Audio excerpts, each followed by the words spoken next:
Сами того не зная, вы стали участниками проекта, который называется «Эксперта-кредиты». Это цикл лекций, которые будут читать видные ученые, политики, общественные деятели. Эти лекции будут записываться, дальше будут транслироваться на телеканалах СТС, Коми, ТНТ в Сыктывкаре, будут выкладываться в интернете. Идея, как вы понимаете, не оригинальная. Да, сам формат не оригинален. Я думаю, многие из вас смотрят, кто не засыпает в столь поздний час, проект «Академия» на канале «Культура». Сама идея не оригинальная тоже, потому что в старое доброе советское время было такое общество «Знание». И очень многие ученые, да и просто достаточно умные и талантливые люди считали своим долгом нести в массы свет знаний. Вы тоже были, Михаил Борисович? А то. Да, они находили своих слушателей на меже, в заводском цеху, просто в какой-нибудь приспособленной аудитории и рассказывали им всякие интересные вещи. Поэтому, возможно, СССР считался страной достаточно образованных людей. Не знаю, насколько глубоки были их знания, но определенный какой-то такой научно-популярный срез, я думаю, такое общество обеспечивало. Мы попытаемся возродить вот эти добрые старые традиции. Кстати, про общество знания, я говорю, кто смотрел фильм «Карнавальная ночь», наверняка помнит лектора, который рассказывал «Если жизнь на Марсе». Помните? «Если жизнь на Марсе» никакого значения не имеет. Это науке неизвестно. Это была такая пародия на это общество знания. Должна вам сказать, что ученые, политики, общественники очень живо откликнулись на эту идею, потому что уже есть договоренность с Коми-научным центром, есть договоренность с сухтинскими преподавателями и политиками, которые готовы читать лекции на очень актуальные темы. Мы очень благодарны Сыктывкарскому университету, который откликнулся первым и предоставил эту аудиторию, и обеспечил вас в том числе. Я не думаю, что эти 40 минут будут потеряны. Первым сегодня лекцию читает, я думаю, известный и дорогой вам человек, что несколько облегчает общение. Проект называется «Эксперта-кредиты». В переводе с латыни это «верьте опытному». Но я вас предлагаю не верить. У вас есть возможность сомневаться, задавать вопросы. Для того, чтобы они записывались, установлены микрофоны. Если вам так не будет удобно, то можно будет вам поднести вот этот микрофон. Поэтому настраивайтесь на такое вдумчивое и внимательное слушание. Я желаю удачи нашему проекту и спасибо вам за терпение. Михаил Борисович, вам слово. Здравствуйте. Ну, я думаю, мне представляться не надо.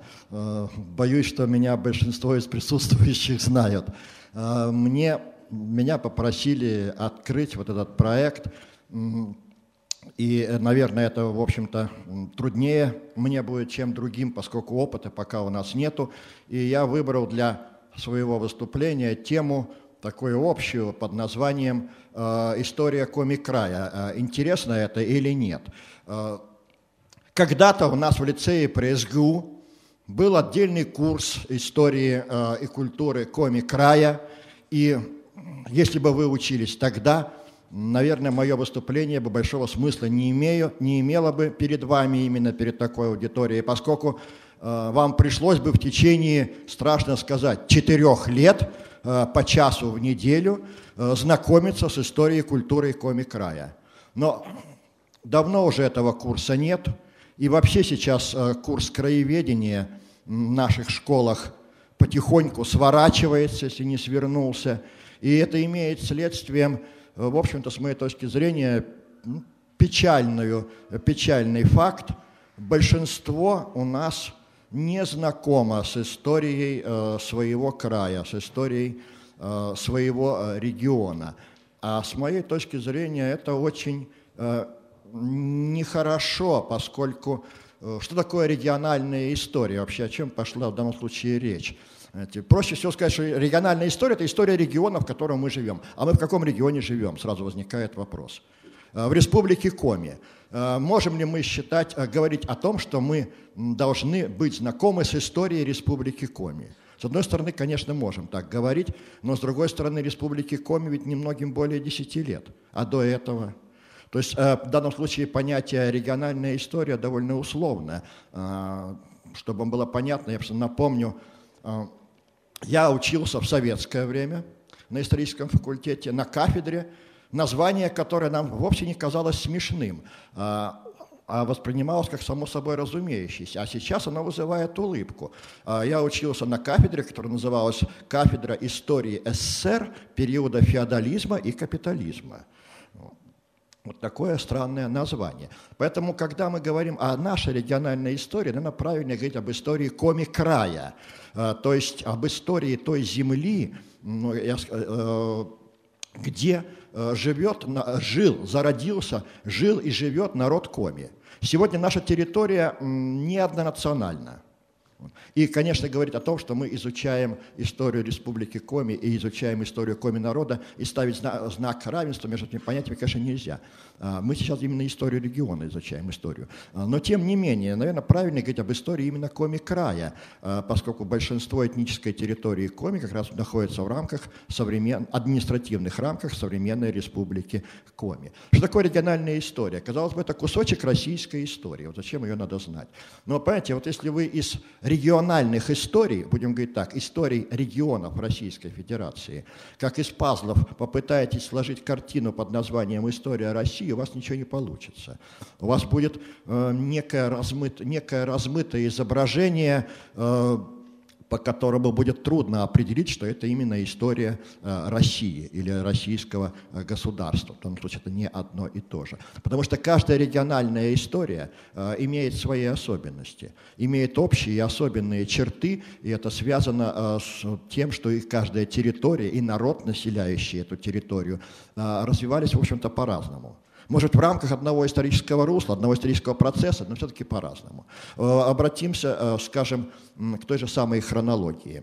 Вот у нас в ваших учебниках истории в основном хронология или периодизация, простите, российской истории основана на государственном принципе, на государственном подходе. То есть первый период – это период древнерусского государства, Киевская Русь, который сменяется периодом феодальной раздробленности, где-то примерно период XII-XV веков. Период феодальной раздробленности сменяется периодом московского государства, 15 и 18 века, 18-20, начало 20 века Российская империя, 20 век до конца советская история, история СССР и, условно говоря, с 90-х годов, сейчас историки это называют так, период новой России. Это условное название такое. То есть вот по государственному принципу. Можем ли мы эту периодизацию применить, скажем, к истории Коми-края, к истории вот этого региона? Можем, но ведь они полностью не совпадут. Хотя бы по той простой причине, что у нас до 15 века на территории Коми-края государственных образований не было. И стало быть, говорить о периоде древнерусского государства или вообще раннефеодального государства, о периоде феодальной раздробленности относительно Коми-краю, в общем-то, нельзя. Затем, когда на эту территорию распространяется, скажем так, влияние московского государства, история Коми-края уже развивается в рамках принятой государственной периодизации. Хотя мы можем применить и другие периодизации. Является ли, вообще зачем нужно знать историю региона? Казалось бы, ответ на этот вопрос очевиден. На самом деле это не так. Мне вспоминается, когда, вот у нас, страшно сказать, когда, в 1993 году в лицее при СГУ впервые ввели предмет под названием «История и культура Коми-края». Не было ни программ, ни учебников, и вот как раз меня и пригласили вести эти уроки. Я так, собственно говоря, в лицее это при СГУ и оказался. Первый вопрос, который мне задала одна из учениц: а зачем это нужно? Это же неинтересно. Я ее спросил, а почему? Вот почему ты считаешь, что это неинтересно? Ты вообще знаешь, о чем речь пойдет? Может быть, и неинтересно, я не спорю. Но ты откуда это знаешь заранее? Она говорит: а что тут говорить? Ни одной войны не было. Что тут изучать-то? Я говорю: а тебе не интересно, что, скажем, такой уникальный факт для многих регионов нашей страны, что на нашей территории, скажем, действительно 500 лет, полтысячелетия не велось военных действий. Это само по себе разве не интересно? Задумалась, говорит: а что, так 500 лет и не велось? А вот не велось. Вот с XIV века, когда Коми-край перестает быть, скажем, постепенно пограничной территорией, а для нас очень непривычно вообще, наверное, представить себе, что когда-то Коми-край был пограничной территорией. Мы сегодня находимся, выражаясь военным языком, в глубоком тылу. До нас ни один враг не дойдет. Сколько ни пытались, ничего у них не вышло. Вот. Застревают в наших лесах, потому что дорог у нас никогда не было, не только сейчас, но и раньше тоже.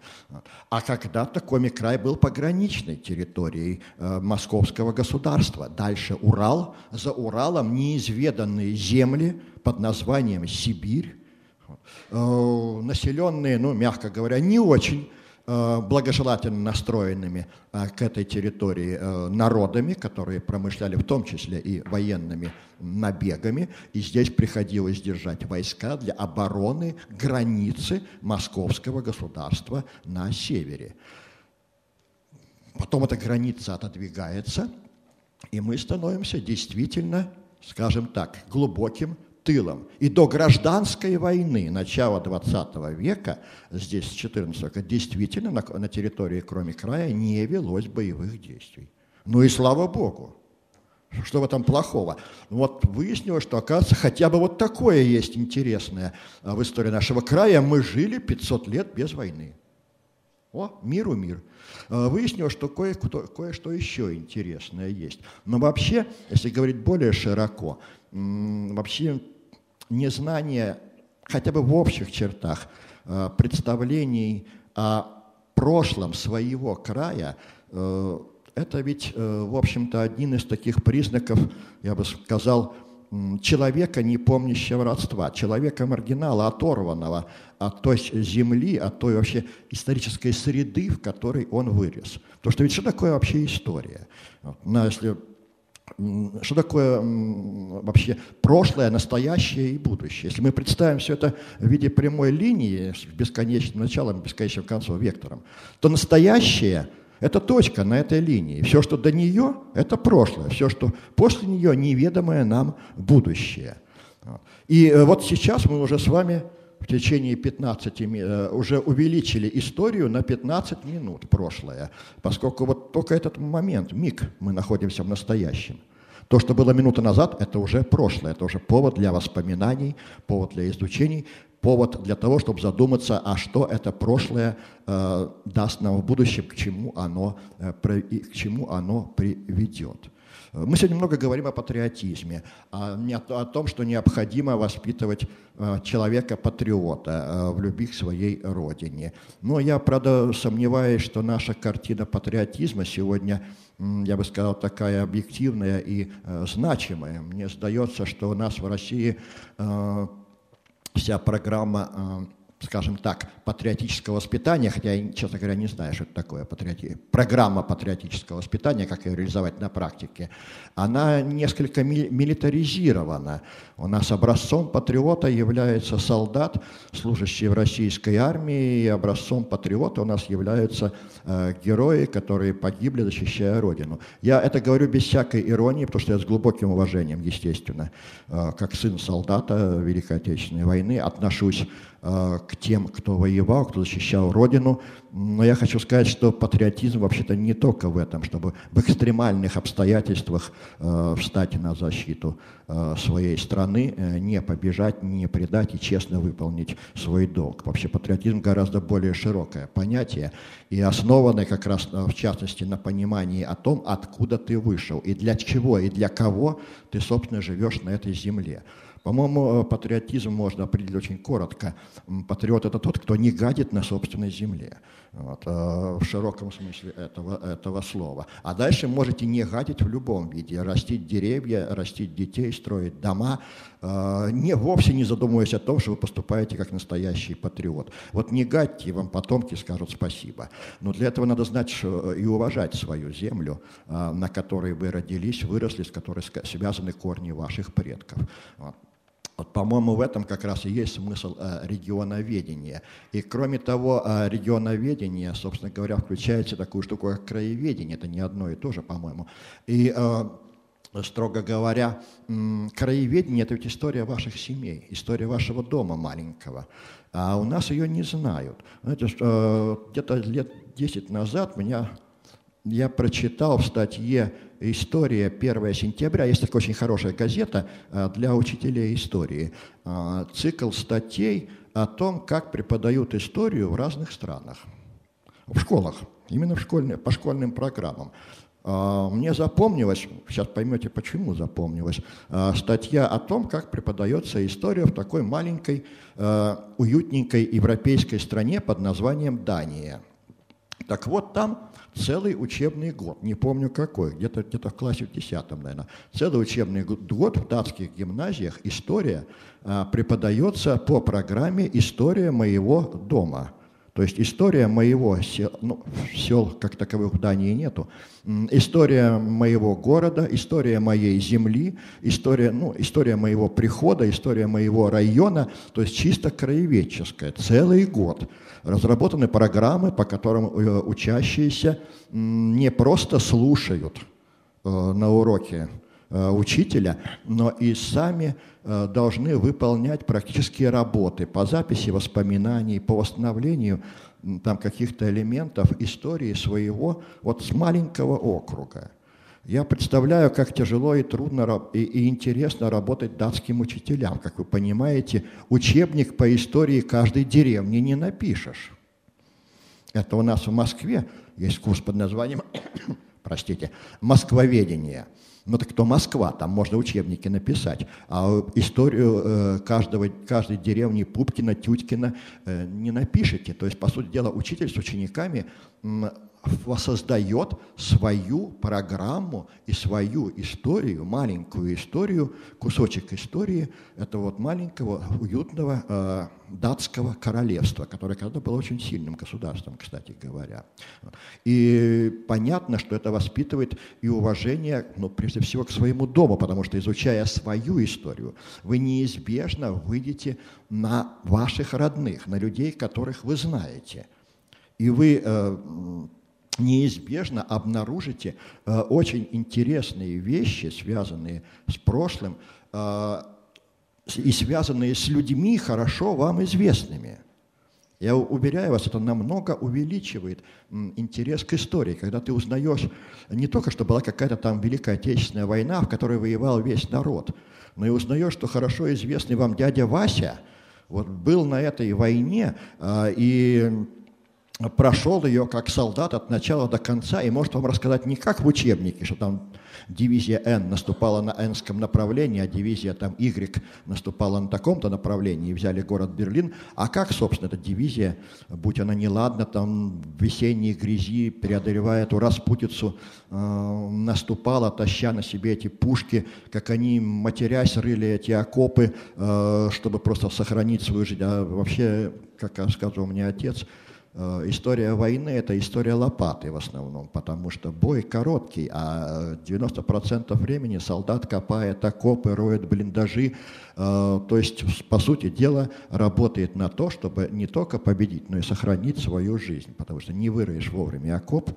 ну и все. И солдатские руки – это руки не пороховые, я бы сказал, не порохом. Солдатские руки – это желтые мозоли от лопаты, от штыка, которым копают землю. И война – это перекопанная земля, по сути дела, поле боя. Они в меньшей степени гораздо изуродованные воронками, там, гусеницами танков и так далее. Вот. То есть история приобретает, я бы сказал, такие реальные черты.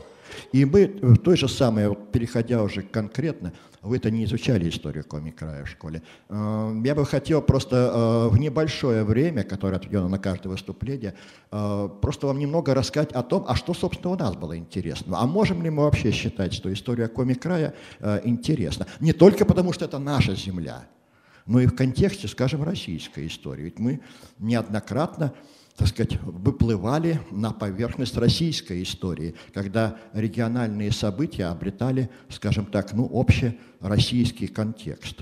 Ну, в частности, вот средневековая история. Средневековая история Коми-края кажется сегодня совсем неинтересной и хорошо изученной. Может, и хорошо изученной, конечно, потому что действительно мы вряд ли по средневековой истории Коми-края найдем какие-то новые документы, новые факты, которые позволят нам перевернуть представление об этом периоде нашей истории. К сожалению, Россия – это вообще страна уникальная. Мы, наверное, занимаем непочетное первое место, по крайней мере, в Европе, по дикому стремлению уничтожить свою историческую память. Мы загубили такое огромное количество документов по собственной глупости, с которым, наверное, ни одно государство Европы не сравнится. Мы уничтожали по классам, там, по каким-то социальным, по идеологическим признакам такое количество документов, источников, которое позволило бы нам, может быть, совсем по-другому сегодня, имея мы их на руках, взглянуть на нашу историю. Вот, например, о средневековой истории. Мы очень мало знаем об этом.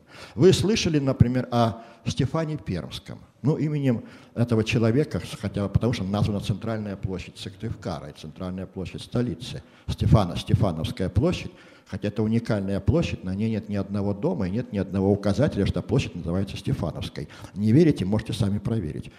Все дома там числятся по другим улицам, но не по Стефановской площади. И ни одной таблички с указанием «Стефановская площадь» нету. Я даже один раз пиво на этом выиграл у телевизионщиков. Они не поверили, потом с камерой ходили, не сняли.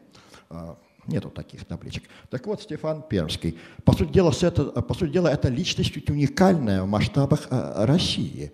Это первый русский миссионер. Первый миссионер, который пошел в языческий край проповедовать новую религию. Дело было в 1380 году. И первый миссионер, вот российский, это признано, который, собственно говоря, просветил языческий край и совершенно уникальный случай вообще в нашей истории, создал для языческого народа азбуку, создал письменность. Аналогов подобному больше в нашей истории нету. И не случайно Стефан Пермский один из наиболее почитаемых святых в Русской Православной Церкви. А что мы, собственно, знаем о Стефане Пермском и о его жизни, о его деятельности? А очень мало. Мы знаем несколько десятков документов, летописных свидетельств коротких. Вот, собственно, и все. Основной источник – житие, точнее, не житие, повесть об отце нашем Стефане, написанный Епифанием Премудрым, современником Стефана. На основе этой повести было написано житие Стефана Пермского. И отсюда и сегодня не утихает спор о том, кто был Стефан Пермский. Миссионер, просветитель или завоеватель, который привел сюда войска, чтобы подчинить Коми-край, живший тихой, спокойной жизнью, ничего он такой жизнью не жил, к этому времени, вот в состав грабительского московского государства, которое посягнуло на природные богатства Коми-края. Ну, правда, понятие природных богатств в данном случае как бы переносится современная на древность. Ей-богу, Стефана Пермского меньше всего интересовала ухтинская нефть или воркутинский уголь. Кроме того, да и лес его тоже особенно-то не интересовал. Строго говоря, тогда это просто не ценилось, это не считалось природными ресурсами. Кому нужен был вообще уголь? Дурацкие камни, которые горят с каким-то там черным дымом. Я уж про нефть не говорю. Первую нефть, которую, кстати говоря, нашли тоже в Коми-крае. У нас первый нефтепромысел был именно в Коми-крае, под Ухтой, Придуновский промысел в 17 веке. 18 веке, простите. В 17. Так ведь тогда нефть-то знаете, где использовалась? Вот вы никогда не догадаетесь, ее в аптеках продавали. Ее продавали в аптеках как лечебное средство. Поскольку нефть, масляная жидкость применялась для заживления ран. Смазали ранку, вот вам и все. Можете сегодня представить, скажем, там, «Лукойл» как ведущую фармацевтическую фирму России, добывающую нефть для производства мази, для заживления ран, там, ожогов и так далее и тому подобное. О, ребята бы развернулись, да, у нас с этой сетью аптек. Была бы аптека «Лукойл Коми». Замечательно. Вот. Так что и вообще у нас нет никаких свидетельств о том, что Стефан Пермский сюда привел войска. Но нет таких свидетельств. Но никто сегодня не может поверить, вернее, многие не могут поверить, что можно мирным путем просветить народ. Вот просто убедить, не весь народ, убедить людей, что в своей вере, в своей правоте, в своей истинности мы настолько привыкли, что главное у нас дать по морде и завоевать кого-нибудь, чтобы свое убедить, что ты прав, что нам уже просто представляется невозможным другая точка зрения. Или вот другой эпизод, связанный с историей Коми, не менее интересный. Я надеюсь, вы еще помните, что вообще, согласно нашим учебникам истории, первым русским, появившимся в Сибири, был товарищ Ермак. Товарищ Ермак, который со своими казаками завоевал Сибирь. Во-первых, Ермак Сибирь не завоевывал, он максимум, что сделал, это в Западной Сибири, утвердил, скажем так, свои колонии. Дальше он, естественно, не пошел. Во-вторых, Ермак считается первым, можно сказать, покорителем Сибири. Но это 16 век.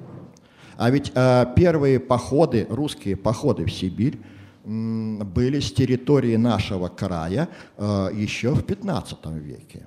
В 1472 году и другие. И эти отряды военные, посылаемые московским князем, по сути дела, были первыми русскими исследовательскими, не только военными, но и исследовательскими отрядами Сибири.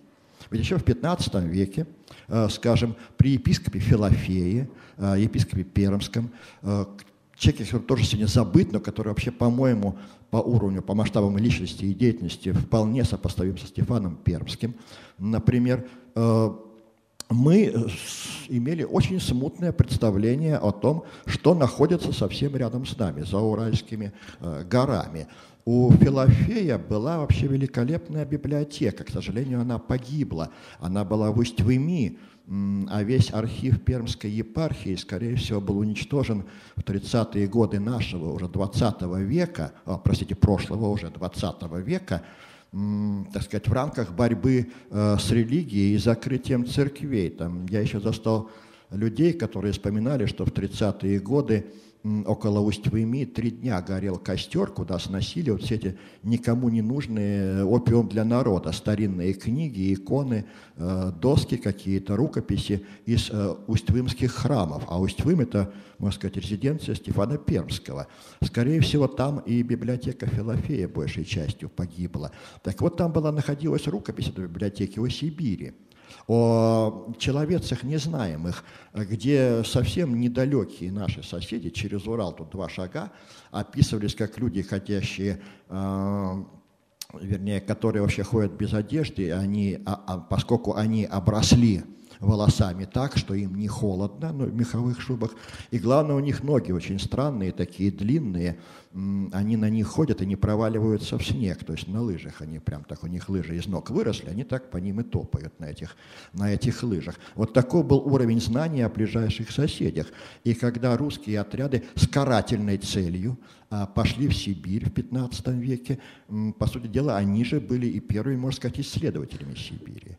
Просто в отличие от похода Ермака, эти походы преследовали другую цель, действительно карательную, то есть привести в покорность сибирские народы, прежде всего предков Ханты и Манси, Остяки и Вагулы, тогда их так называли, с тем, чтобы они не совершали набеги на сопредельные территории, то есть на нашу территорию. Но в ходе этих, скажем, походов в 1599 году, например, был основан, в 1499 году был основан, например, на нашей, в общем-то, территории уникальный город. Это первый город за полярным кругом, это Пустозерск. Сейчас этого города нет, он рядом с Нарьян-Маром, но вы себе представьте, конец 15 века. И за полярным кругом, где вообще тогда просто никто не жил, основывается город, крепость, который простоял 300 с лишним лет. С этим Пустозерском связана трагическая история протопопа Аввакума. Именно там закончились его земные дни, он там был сожжен. Этот Пустозерск был самой северной русской крепостью, оберегающей устье Печоры. Оттуда, кстати говоря, уже после ермаковские времена, в XVI-XVII веке, и коми в том числе пошли за Урал уже не завоевывать, а колонизировать Сибирь. И именно коми основали второй уникальный город через 100 лет после Пустозерска, известный сегодня как Салихард, тогда он назывался Абдорск, Абдор, то есть город на Аби, коми название. Единственный в мире город на полярном круге. Не за, не до, а на полярном круге прямо. Вот. Когда вы приезжаете в современный Салихард, там около пристани, раньше, по крайней мере, на асфальте была проведена жирная белая линия с надписью «Полярный круг». И любой желающий мог раз в 10 в день перейти в Заполярье и обратно, по желанию. Вот. Некоторые сентиментальные салихардцы, тогда же был Салихард, любили на полярном круге отмечать разные события семейной жизни. Знаете, как оригинально. Свадьба на полярном круге, выпить шампанского. Прямо на полярном круге. Так вот этот город на полярном круге тоже был основан коми в ходе колонизации. Скажем говоря, коми, землепроходцы в составе русских вообще дошли до окраин нашей земли. Знаете, что Колыму, например, всем известную печальницу Колыму, вообще-то открыли коми землепроходцы. Они первыми вышли на реку Колыма в 17 веке. И первым комендантом или там, воеводой Колымы был как раз Дмитрий Зырян, землепроходец из Коми-края. Так что потом, если вы и потом переселение коми в Сибирь шло, в общем-то, постоянно. Если вы встретите в Сибири наименование Зыряновск, Зырянка, Зыряновская, то это, скорее всего, деревни и населенные пункты, когда-то основанные выходцами из Коми-края. Так что, как видите, региональная история у нас буквально на глазах перерастает, можно сказать, почти приобретает всероссийский масштаб. Это отдельные примеры как раз из средневековой истории, наименее вам известной. Или вот такой пример, например, в 1491 году именно на территории Коми-края состоялась, можно сказать, первая научная экспедиция в российской истории. И в 1999 году у нас было отмечено 500-летие начала геологии и горного дела в России. Вот именно по этому событию, когда Иван III, объединив, так сказать, северо-восточные русские земли в московское государство, задумался о чеканке своей монеты, выяснил, что серебра в России нету, а его никогда не было, как ни странно это звучит, по крайней мере, в то время серебро из Чехии возилось, задумал найти свое серебро и узнал, что на Цильме где-то вроде есть серебряные рудники, новгородцы о них слышали, переселенцы на Цильму, и послал экспедицию, своих геологов не было, одолжил геологов в Европе, в Священной Римской империи, в связи с чем у нас пишут, что у нас первыми геологами были немцы, называли их, естественно, немцы, только немцами не были. Мы же немцами называли всех, кто по-нашему не говорит. Не мой, значит, дурак, что с ним взять? Они были, скорее всего, либо греками, либо итальянцами. Но для нас все они были немцами. Так вот, именно эта экспедиция, открыв серебряные рудники на Цильме, считается первой геологической экспедицией в истории России. Вы знаете, сейчас серебро у нас не добывают. Рудники оказались бедными, к сожалению. Там не было налажено производство, но геологические исследования начались именно с этой экспедиции, так официально считается. А знаете ли, например, что при Иване Грозном мы помогли Англии поднять свою металлургическую промышленность. Я бы, например, с Англии потребовал компенсацию сегодня, потому что когда Иван Васильевич обнаружил, что Россия имеет выход к морю, это, правда, было Северное море, куда случайно забрели англичане. Кстати говоря, вот уровень знаний того времени. Англичане забрели в Северное море, знаете, для чего? Чтобы попытаться найти северный проход в Индию. А ведь они двинулись на восток, на запад. Там оказалась Америка на пути к Индии. Вот не кстати она оказалась, и через Америку путь в Индию был закрыт. Тем более, что в Южной Америке обосновались испанцы. Тогда они решили, а что, раз на запад нельзя, значит, можно на восток, наверное, двинуться и открыть Индию, дойти до Индии. Знаете, то есть они вообще не подозревали, что там какие-то льды есть, какой-то ледовитый океан, через который непроходим. Они считали, что да, если обогнуть Скандинавию, это на север надо идти, там холодно. А потом-то к югу же спускаться надо. Там должно быть тепло. Так англичане оказались в Белом море, выяснилось, что там не очень тепло, корабли погибли, один спасся, капитана доставили к Ивану Грозному, он узнал, что Россия является морской державой с интересом. И завел отношения с Англией, основалась московская компания, и англичане, так сказать, получили лицензию на разработку железной руды на территории Коми-края, на Вычегде. И 10 лет они здесь добывали железную руду. Это болотная руда была, и вывозили ее в Англию. Эта железная руда служила одной из основ развития английской металлургии, в то время бурно развивающейся, ставшей ведущей в мире. Правда, англичане хитренькие, они здесь домницы, то есть заводы строить не стали, но понимали, вероятно, что Иван Васильевич у нас правитель веселый, от него всего можно ожидать. Сегодня он Васильевич, завтра Грозный, и тогда кирдык собственности, что называется. Но руду-то вывозили, как это ни странно звучит, отсюда, с Вычегды. Вот. И, я не знаю, есть английское исследование, переводное у нас, где говорится, что, в принципе, эта руда, вычегодская, служила основой металлургии английской в то время. Так что нам пора потребовать с Англии компенсацию за то, что мы подняли их, можно сказать, металлургическую промышленность в XVI веке. А если серьезно, то это вообще-то была первая концессия на территории российского государства. Можно сказать, в этом смысле наша территория оказалась первопроходцем. Про нефть я уже сказал, про то, что, собственно, нефтяные промыслы России начались тоже с территории нашего края. Правда, повторяю, тогда никто не рассматривал нефть как серьезное сырье. Нефть скорее рассматривалась как химическое и лечебное сырье. И, в частности, действительно продавалась в аптеках, во флакончиках для заживления ран. И подобные эпизоды связаны не только с средневековой историей, мы можем найти вообще во всей истории нашего края. Мы проходим через XVIII век, через XIX, через XX век. В XX веке наша история нашего края обретает уже, можно сказать, свои специфические черты. Это, наверное, отдельная тема рассказа, потому что мы сейчас так галопом по Европам прыгаем, время-то ограничено. Я вам приводил только некоторые эпизоды, которые, можно сказать, наводят на мысль, что наша история не такая уж и скучная, и вообще стоит ее знать. Но поэтому 20 век, наверное, мы трогать не будем, потому что в 20 веке действительно на территории Коми-края, как это ни печально, была ведь создана уникальная для Советского Союза модель экономики принудительного труда. Я имею в виду ГУЛАГ, потому что такой модели больше в Советском Союзе не было, когда, по сути дела, вся экономика региона была завязана, развитие ее было завязано на использование, почти вся была завязана на использовании принудительного труда заключенных и спецпоселенцев.